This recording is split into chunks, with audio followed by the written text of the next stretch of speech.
This lecture is the first in the series on the Renaissance in Florence, and will cover roughly 1400 to 1430.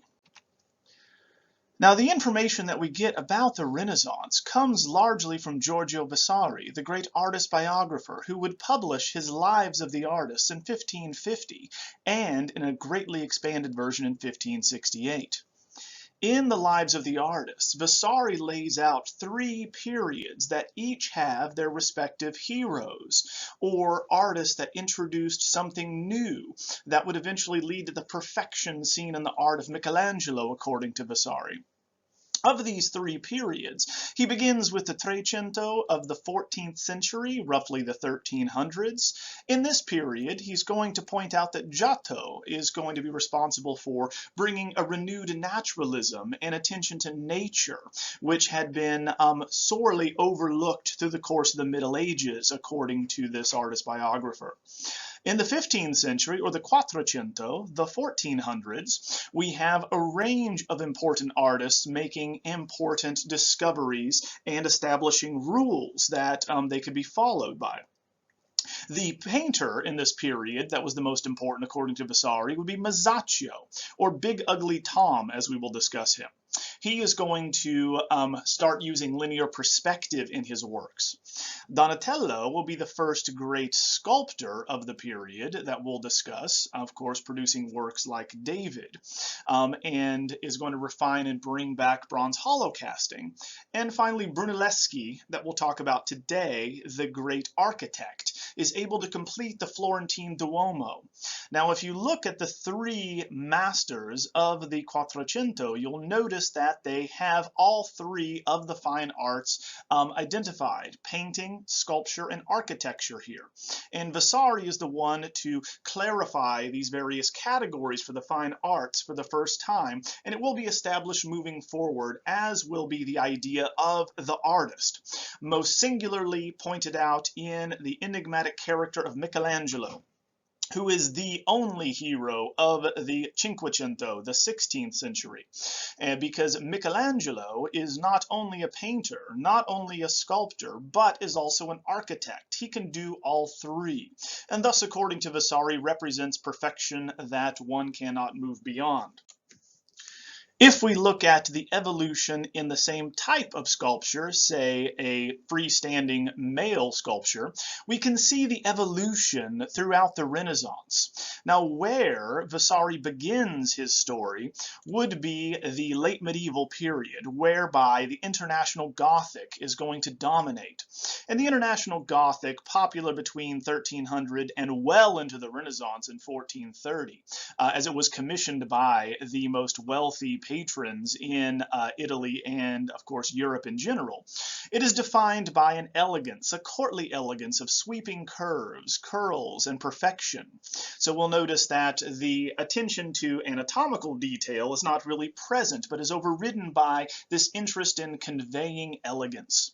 Moving into the early Renaissance of 1400 to 1500, we can see here with Donatello's David an increased interest in anatomy.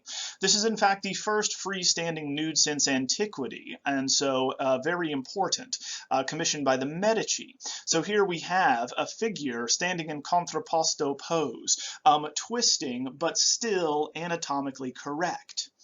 Moving into the High Renaissance, seen here with Michelangelo from 1500 to 1520, roughly about the time of the Protestant Reformation and the death of Raphael, we have a monumental vision of humanity as godlike. And so we find that this interest in anatomy is improved upon and idealized through the lens of antiquity.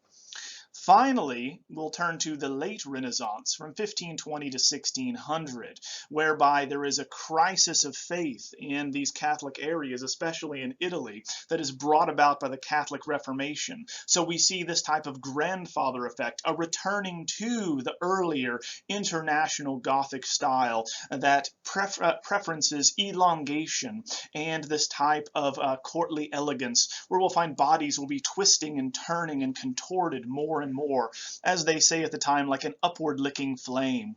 So here is the evolution where we go from elegance to realism back to this type of distorted elegance. So we find that the careful observation of anatomy and nature was based on mathematics, and these are the rules that will be discovered in this period in the Quattrocento. So here we find this evolution unfolding before us.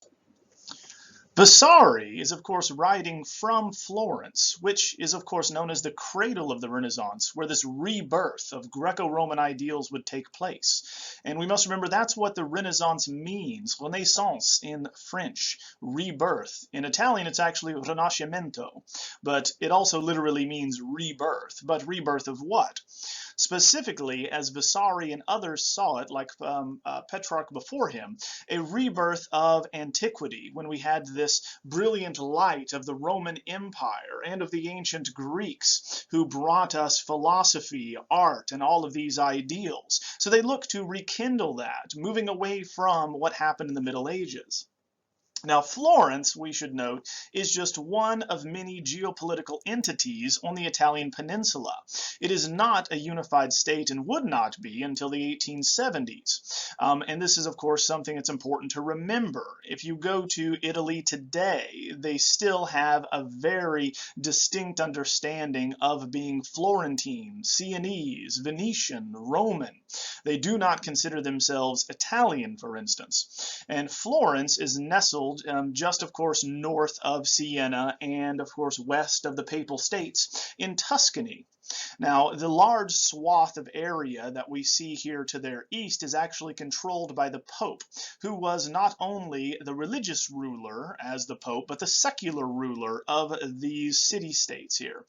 Now, we find that Florence is going to belong to its own republic. So here, Florence, we know, was originally founded as a military outpost by the Romans in the 1st century before the Common Era. Florence is divided by the Arno River, which can be crossed at 3 main points in this period, the oldest of which is the Ponte Vecchio that we'll look at here, right next to the Piazza della Signoria, which will be the secular seat of power we will look at first, and the closest area to the Arno. The Piazza della Signoria is, of course, going to be named. Piazza means plaza, or an open area where you would gather large numbers of people in a city. Della Signoria is going to refer to the ruling body in Florence that met here in the Palazzo Vecchio, as it is called. So the Signoria is just a ruling council of Florentines. Here we have the civic center that is very important to Florentine identity. The Palazzo Vecchio literally means the old palace, because the new palace will be built by the Medici we will discuss later in this class, the Pitti Palace, which is across the river in the Oltrarno. Next to the Palazzo Vecchio, which looks like a medieval fort with these crenulated towers for archers, and that's exactly what it's designed as, is a fort, we have the Uffizi, or the offices, if you will, attached to it. Now the largest museum in Florence, housing the ducal collection and the Renaissance collections assembled by the Grand Duchy of Tuscany and bequeathed to the Florentine people and the state. It's a U-shaped building that was designed to house the offices for the Grand Dukes of Tuscany. Next to the Uffizi and attached to it, you have the Loggia dei Lanzi, or the Loggia of the Lances, which of course is an elevated platform that could be used for state-supported rituals, etc. Out front, we have a number of other structures that we will discuss here shortly, but this is not the religious center. Instead, it is the civic center of Florence. Now, in the mid-Trecento, we have roughly 75,000 inhabitants of Florence, and now we have the rise of the middle class with bankers, merchants, and tradesmen. This is how the Medici are going to rise to power. There's a new class of people that will be taking power and money away from the old aristocracy, leading to bitter rivalries like the Medici and the Albizzi, who are going to try to assassinate the Medici, we'll discuss.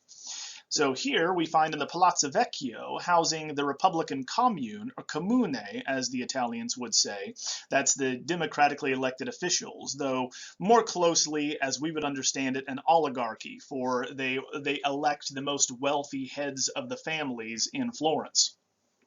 The crenulated walls and towers for defense are going to be quite common in medieval Tuscany and in Europe in general. So those are for archers to stand behind if there was ever a revolt. And the towers, of course, were much more plentiful in medieval and early Renaissance Italy than they were in later Renaissance, because you find wealthy families would build them in order to show their power and to fire at one another. Next to the Palazzo Vecchio, you're going to have the Loggia dei Lanzi, otherwise known as the Loggia dei Priori, for the priors, that being these rulers as well. Now, this is for communal rituals for the priorate, and was turned into the Ducal Sculpture Gallery, arguably the earliest open-air, free-access public museum in the world, whereby the Grand Dukes of Tuscany, beginning with Cosimo I, would showcase their power through these mythological stories like Perseus and Medusa, which we will talk about later, but it's very heavily politically imbued. Now, moving to the Altrarno, we have the oldest structure that we will be visiting for those studying abroad, and that we'll be looking at in this class, San Miniato al Monte, or Saint Minius on the Mountain, which is the highest point in Florence. Here is the view from San Miniato al Monte looking down to the Duomo that Brunelleschi will design as far as the dome is concerned in a moment, the cupola.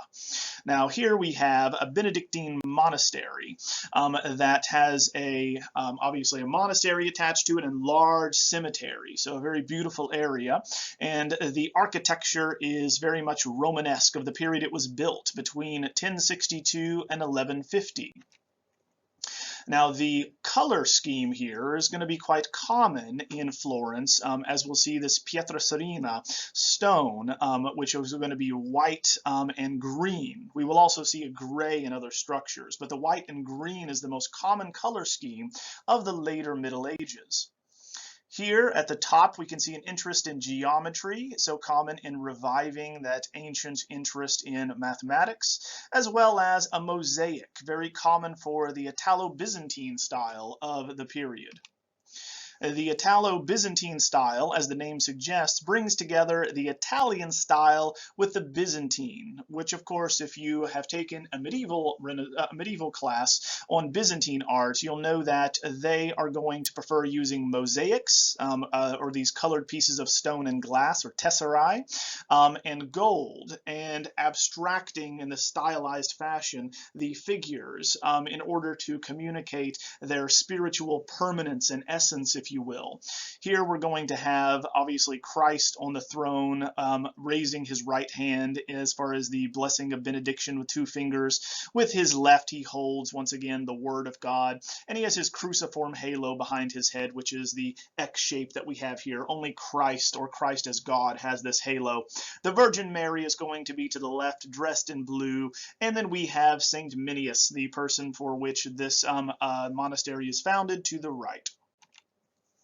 Now, the basilica itself is an early basilica type, self-consciously looking back to the earliest basilicas built in Rome in the later 3rd and early 4th centuries. Here it is a simple rectangular box, not the T-shaped basilicas that you'd be familiar with later on. Instead, we have the nave, which is the large vertical axis running down the length of the structure, the choir, which is going to be the semicircular recess at the very top of the plan here, this bulbous protrusion, and the side aisles, which are the two areas on either side of the central vertical axis. And then you have a transept, even though it is truncated. So where the T-bar would be at the top in a traditional Christian basilica, it has been flattened out to a rectangle.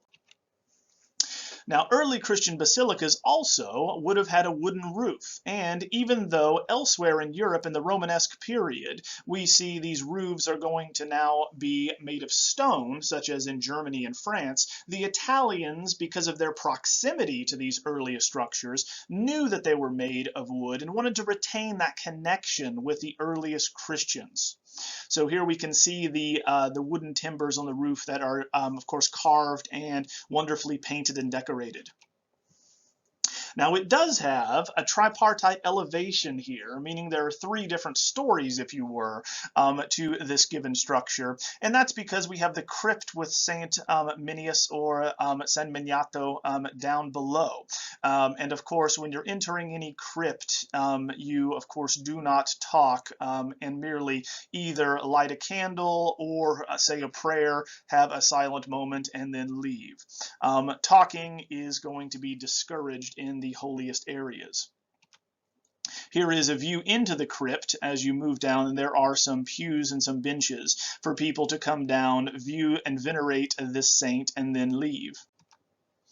As you, of course, walk up to the second story, you have a massive apse mosaic, which is very common for the Italo-Byzantine style. It shows paradise, with Christ now on the throne, much like he was out front in the mosaic, holding the book, the Word of God, and his right hand up. Of course, he is going to judge and bless with his right hand, never with his left, and with his cruciform halo identifying him. You have, of course, the Virgin Mary off to the left, or on the right-hand side of God, the reserved preferred side, and then you have, once again, the saint on the left. The other images, such as the winged bull and the winged lion, as well as the angel and the eagle on either sides of Christ, reference the four gospel writers. Here it is in greater detail so that you can see the books of the Bible, Matthew, Mark, Luke, and John, and those are shown in these anthropomorphic or animal-like forms, as well as paradise and the Byzantine tradition surrounding them with a gold background, golden light reflecting, and of course this would be more so with hundreds of candles lit below, with saints surrounding Christ on his throne in heaven, with the Garden of Paradise, with the lush examples of tropical plants and animals, if you can see here, and often a river of paradise flowing out of the base of his throne. Turning from this oldest still occupied monastery to the center of the city, whereby you have, just like in every city, the very center will be the religious heart of the city, where you're going to find the cathedral or the main church for a diocese. Here in the Piazza del Duomo, or the plaza with the cathedral, literally, you have the religious center. And in every Italian late medieval city and others around Europe, you will have three different structures in the center. One is the church proper, the Duomo. Now remember, Duomo sounds like dome, but it means church or cathedral more specifically, or cathedra, if you will.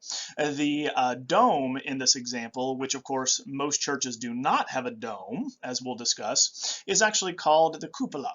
Now here we're going to find next to it to call people to church or to prayer, much like in many medieval cities today, or Middle Eastern cities today. You have the campanile, or bell tower, the most famous of which in popular culture would be the Leaning Tower of Pisa.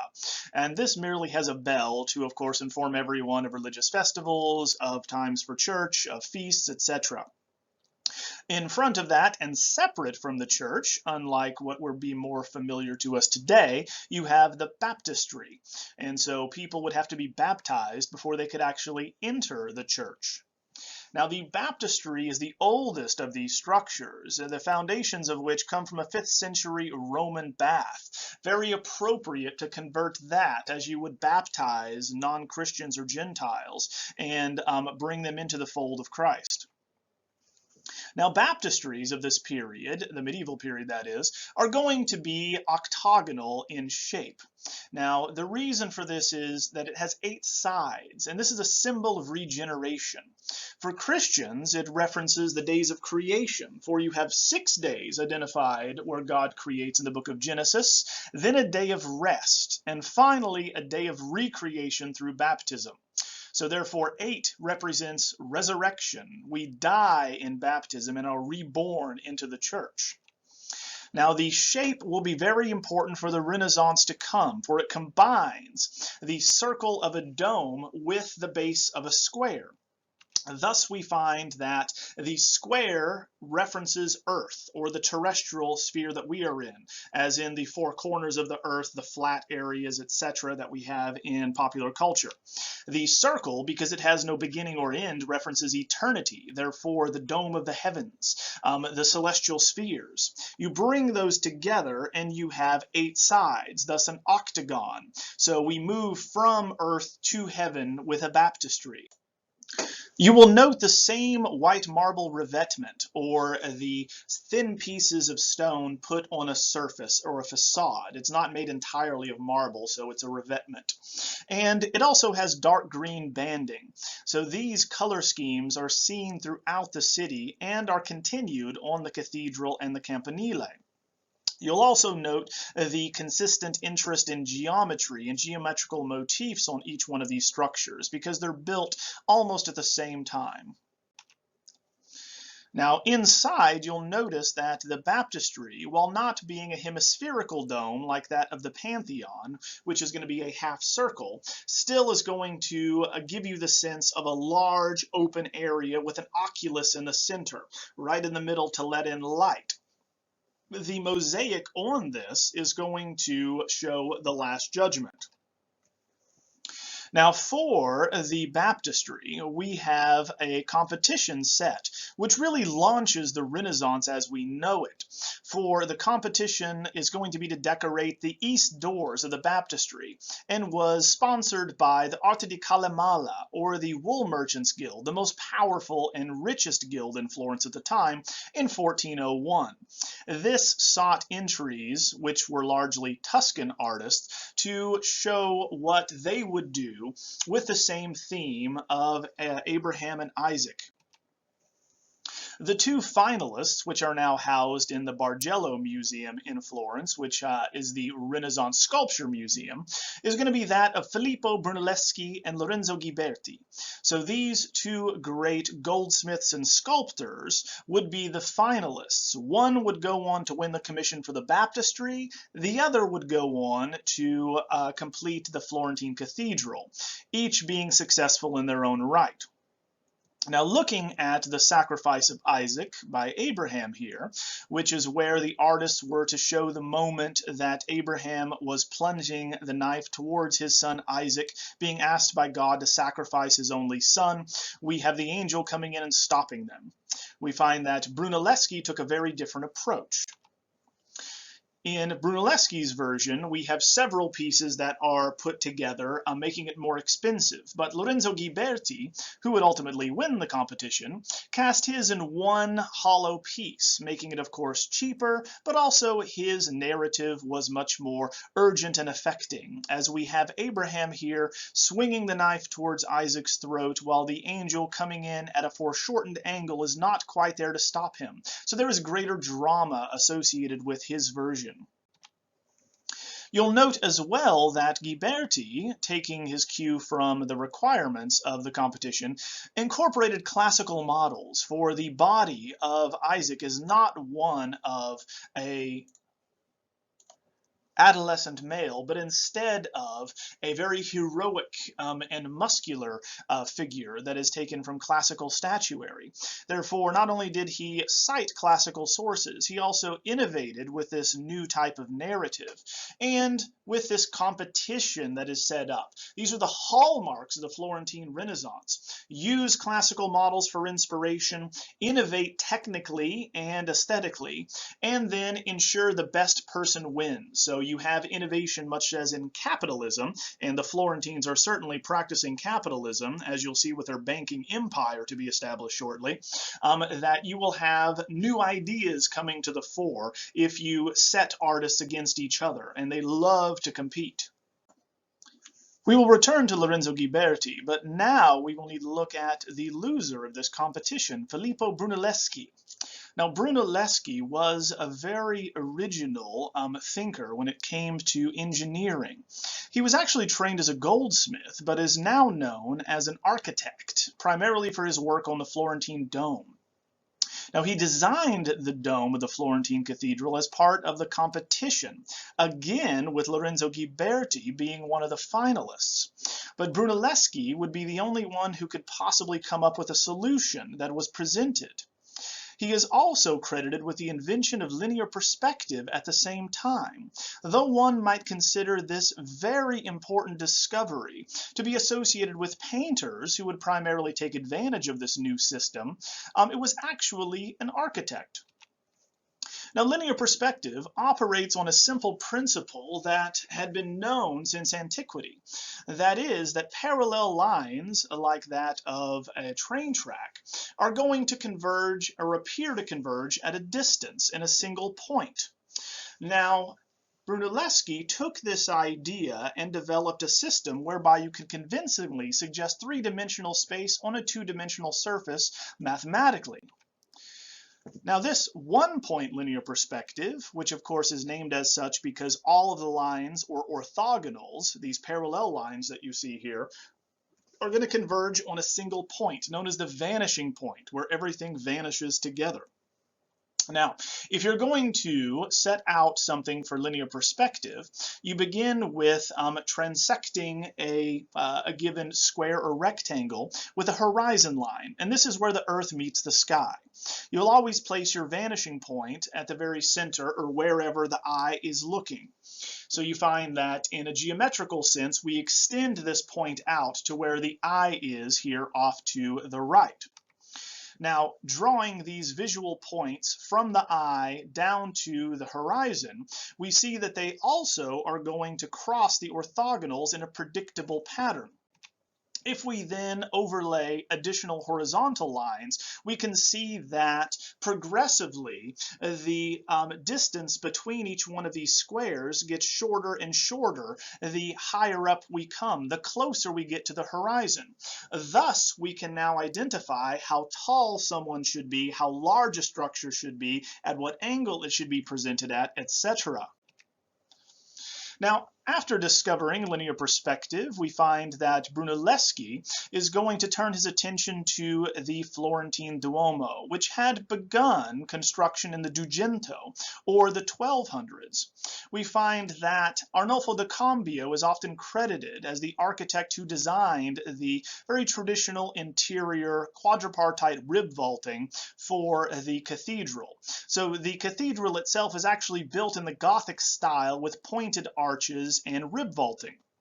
However, it would be completed in the Renaissance, which needed to consider the aesthetics of these pointed arches, which of course are going to be continued not in the hemispherical dome of antiquity, but instead of an ogival dome designed by Brunelleschi. Now, what is very interesting about the Florentines, and we can see this here with their cathedral, is that the most important religious structure in their city, the heart of the city religiously, is going to be the cathedral.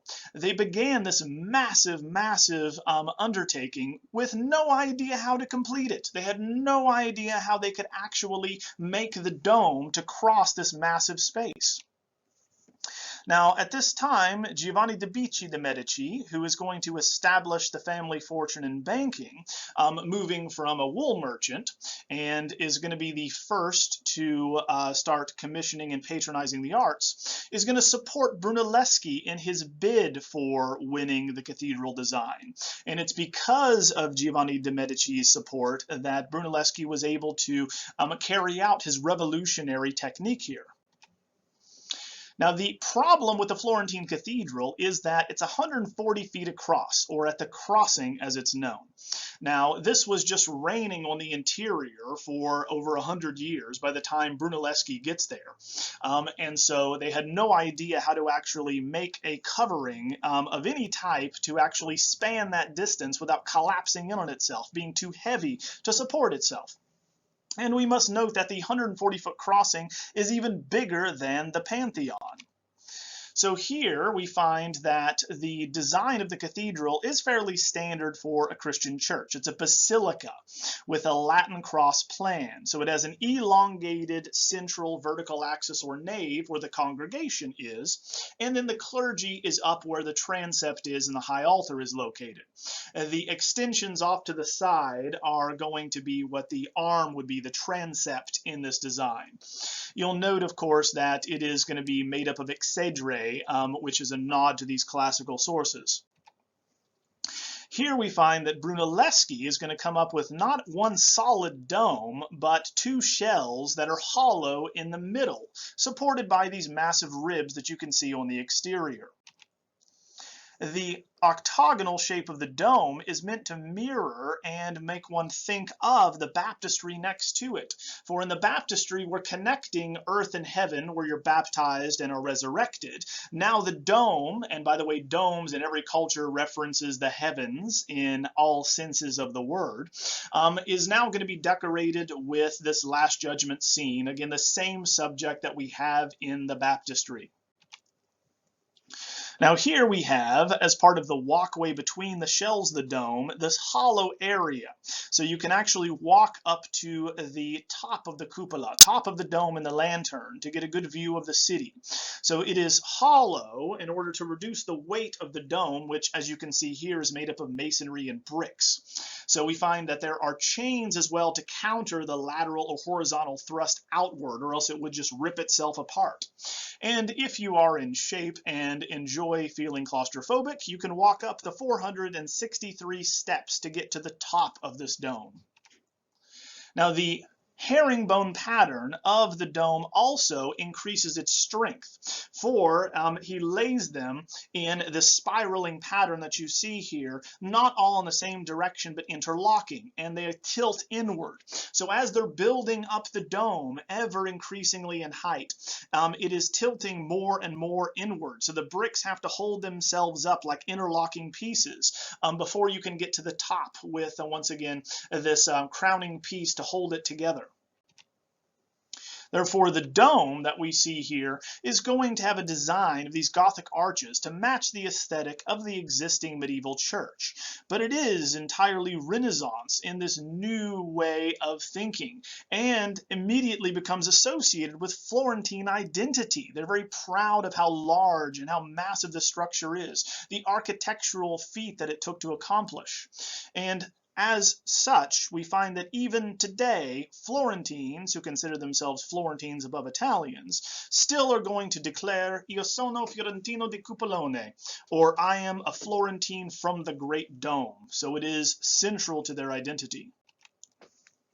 Next class, we will continue on with the early Renaissance, looking at sculpture and painting.